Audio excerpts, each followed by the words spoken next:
Well, Micky, let's talk about some good news first. And Elliot Nevitt got the Player of the Year for League Two at the Northwest Football Awards. Another feather in his cap for his story. Yeah, very good. Really good.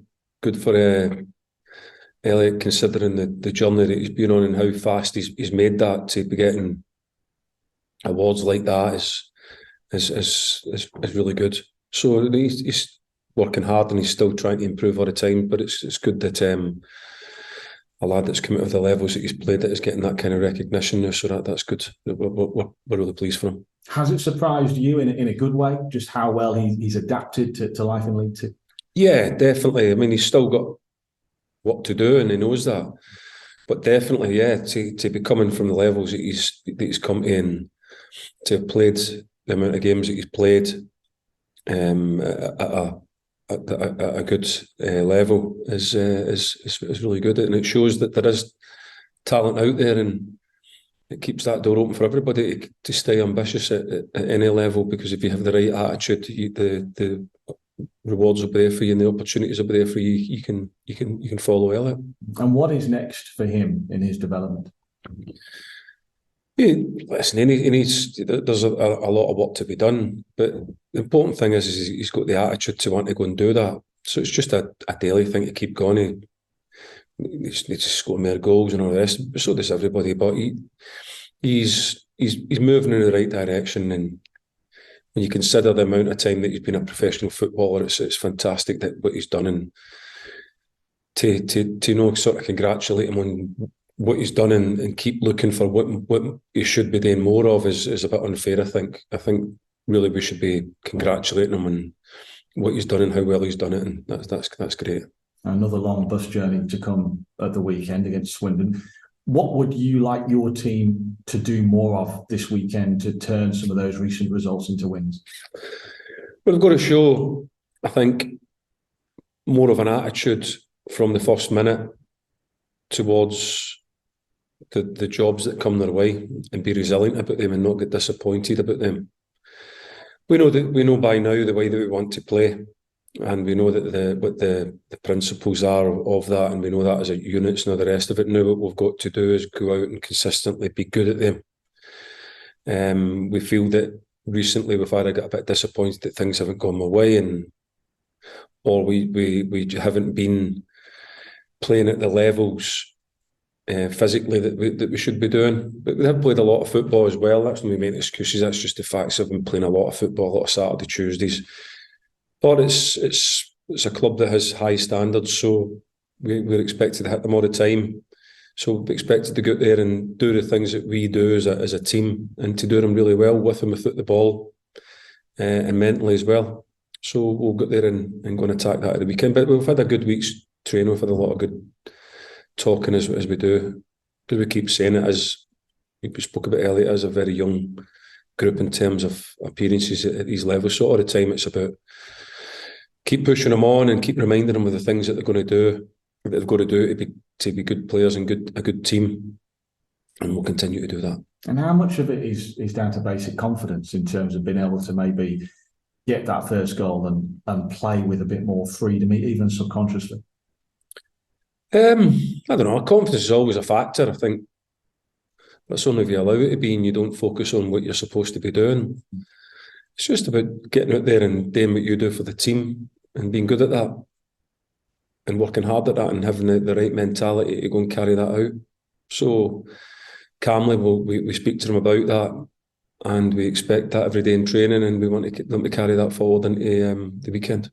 And what do you make of Swindon? Because they've just lost 4-0, but the week before that they won 5-2. So is it almost difficult to know what to prepare for? Well, it's that type of league, as it always is. It's no surprise. You look at the games midweek, and there's results all over the place there that you see, and you think, well, how can that be? But that's the type of league that we're in. There isn't enough a lot between the top and the bottom, really, on any given day. It's about consistency, and any time that can change, that's probably the big difference between players at these levels. But no, they're a good football team. They'll get it done and try and play. It's always an enjoyable game to go there and play. They're always well backed by a big support. but we enjoy going down there and we enjoy contesting the types of games against them.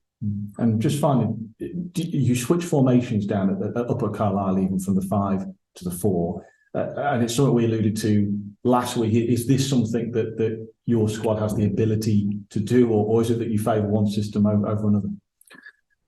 We try and pick a team that we think that will get us a result, and that's my job to try and do that.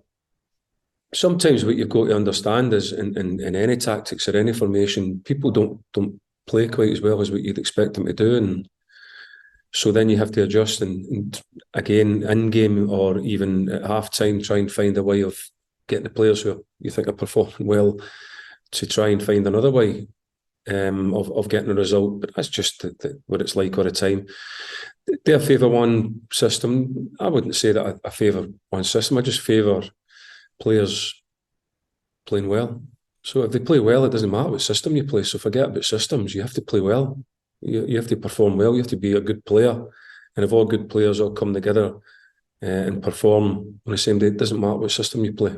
So we have a preferred way that we think that we want to play against certain systems. And at the minute, we feel that we maybe have to change it at times because we're still trying to find ways of getting around certain ways of playing. But we're working hard at it. And as I say, we haven't got a massive squad, but we have certain ways that we can play that we think in certain days can get us a result. And just finally, injuries. Any more progress to report? Yeah, I've got a few. Russ McLear, we had a game behind closed doors against Oldham during the week, and McLear's hurt his knee. We don't think it's too serious, but it will certainly keep him out of the group this weekend. And apart from that, it'll just be the long-term injuries who, as you know, have still got a wee bit to do. Thank you. Just to follow on from what James was saying there about the system, how important is the actual system itself, or is it more towards the attitude of the players when they're actually playing on the pitch? See, what you have to remember is, it doesn't matter what system you play, players have to play well in it. So if a group of players play well, they'll play well and you win the game. But what a lot of people put value on is the system before performance. They've got to play well. So we never ever put a team out in a system and expect them not to play well. But you've got to understand that they're human beings, and sometimes they just might not perform. Now, I don't see that really reported enough. That I just hear the lazy sort of journalism sometimes that says the system didn't work, rather than speak about that a player in a certain position just didn't play well. No, you don't know that as a manager before the game until the benefit of hindsight comes and you think, well, if I'd known he wasn't going to play well, I wouldn't have picked him. So you guys report a lot of time in hindsight, which gives you that value of opinion on it. But sometimes you just can't see before the game if somebody's not going to play well. So we've set up a system because we think the 11 players in it are going to play well, and they're going to play well and do this for us, and we are in Hollywood and Disneyland and all the rest of it. But it doesn't work like that, football. Sometimes people just don't do the things that you thought they were going to do before the game, and that goes for the opposition as well. Sometimes they have players that play out their skin at different times, and you think, where did that come from? But that's just football. So it's about players performing well. Yeah, definitely. And the adjustments that you've made mid-games recently, they've worked. Like, when you have made an adjustment, the team has improved on the pitch. Like, what is the thought process in trying to get that extra sort of ounce of performance out of someone mid-game? Like, when you watch a game of football and you look at it and you think we are struggling there, it doesn't take... It can be difficult at times because you don't have the personnel, because you don't, like I just said, before a game of football, you don't know who's going to play poorly or who's going to not perform the way you thought they're going to perform. So what you try and do is create a bench that can cover as many eventualities or outcomes as you think may happen, or you might have that on the pitch. So if you see somebody is particularly having a tough time, you try and shuffle it around and try and stop that. And that's all we try and do from the bench. But did I see that before the game coming? No. You wouldn't pick a team that you thought wasn't going to perform well. So we just try and do that and try and find a way Sometimes it works, sometimes it doesn't, sometimes it's indifferent. But you just try your best to try and read the game in-game and try and get the right outcome. Sometimes, like I say, it works, sometimes it doesn't. And recently we've had to do that a lot, which really a manager is quite is disappointing, because you want the team to play well in the way that you've practiced all week, but they're human beings. And sometimes they just don't perform the way that you thought they were going to do, and you have to be prepared to change that and just go make the decisions that you think that will get you a result. Yeah, definitely. How important is it for people to remember the players are, at the end of the day, just human beings? I think listen, I'm a football fan myself, and I watch a lot of football as well. And I know that it's very emotional to watch games as a fan and do what you do as a fan. You react immediately to what's going on. I know it's really difficult, that, but after a couple of days, I think everything calms down a wee bit, and you look at it and you go, well, what really can you do if somebody on the day is a human being and just doesn't perform well? You can't see that. It's just the beauty. It is actually the beauty of football, is that we're not dealing with robots, or we're not dealing with FIFA here, where you just look at it and he's scored number 7, runs at 80, and his level fitness 5, and you get that. So you can go and pick your tactics after that, and they go and do that. That's not how it works in my world. But that's the beauty of football, and that's the challenge, isn't it? Is to try and get your players to, as near as possible to levels that you know that they're going to perform at as possible, and just encourage them to go and do that. But as a manager, you've always got to be prepared that they just might not do the things that you think that we're going to do. But that's the beauty and the challenge of football.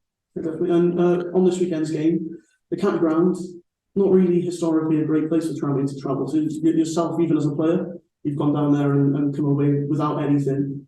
How difficult is it to go down there to Swindon? That's cheery news. I don't know. I don't know what my record is at Swindon. I really don't know, but that's the past. And like I said to you, there's never been 2 games that's ever been the same. And Saturday will not represent in any way what's happened in the past. What it is about now is taking a group of players down there and trying to get a result. And it's nothing about me either. It's because I can't even remember playing there. Very much, it was that long ago. But no, we'll go down there and listen. We'll go down there to win. We'll go down there we know it's going to be a certain type of game that we're going to play in, and we'll get as ready as we can. And I hope that all my players perform like FIFA, and they perform at 7 if it says that on the tin, and they do this very well, and we should all be okay, and we'll understand why they did what they did, and we'll go and get a result and then come home. Yeah, definitely. And you said about taking the past out of the equation. Does that include the near past as well, the last sort of games without the win? Just putting that out of the mind and just going into this game expecting to be... Yeah, definitely. And it's about not allowing doom and gloom to come in as well. And just because what you guys do is, what you've just done there, is talk about that we haven't won, but we've only lost 2 in the last 10. Now, if we go 2 in the last 10, if I'm offered that right now and I pick up the same amount of points again, I think we'll be okay. So yes, there's a lot of stuff that we want to do better, a lot of stuff. And in Saturday's performance, I would be the first to say, as the manager and the players are, that we're disappointed about that. But we've tried to put that right during the week. And we will go down to Swindon learning, hopefully, that's the plan, hopefully learning from the weekend and going down there and doing things much better, and go down to Swindon and try and get a result. See that you can't come to me again and say that I haven't done particularly well at Swindon in the past, and I can get rid of that then. But that's something I can go and, if I can get any more motivated, I'll go and get motivated and try and get that off my back. Lovely, thank you.